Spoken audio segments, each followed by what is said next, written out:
আল মুসলিমু মান সালিমাল মুসলিমুনা মিন লিসানিহি ওয়া ইয়াদিহি।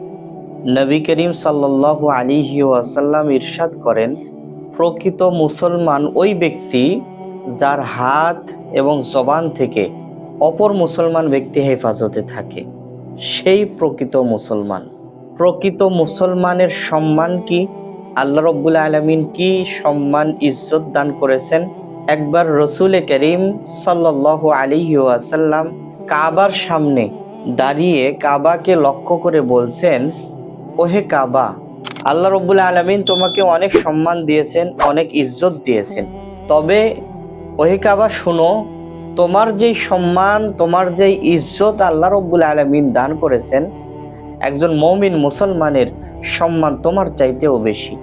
মুসলমানদের জন্য এটা জায়েজ নেই যে অপর মুসলমান ভাইকে চোখ রাঙিয়ে ভয় দেখাবে, চোখ দিয়ে ইশারা করে কষ্ট দিবে।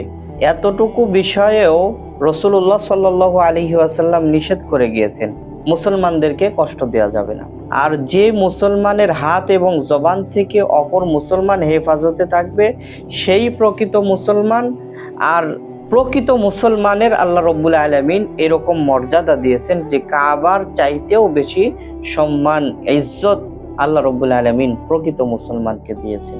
এজন্য লক্ষ্য রাখতে হবে, আমাদের হাত দ্বারা, আমাদের জবান দ্বারা, আমাদের চোখ দ্বারা অপর কোনো মুসলমান যেন কষ্ট না পায়। কাবা শরীফকে আল্লাহ তাআলা মর্যাদা দিয়েছেন বিধায় কাবার দিকে আমরা থুতু নিক্ষেপ করি না, কত দূরে কাবা আমরা সম্মান করি। ঠিক তেমনি ভাবে একজন মুমিন মুসলমানকে আমাদের সম্মান করতে হবে, ইজ্জত করতে হবে, সম্মান দিতে হবে। আল্লাহ রাব্বুল আলামিন তৌফিক দান করুক, আমিন।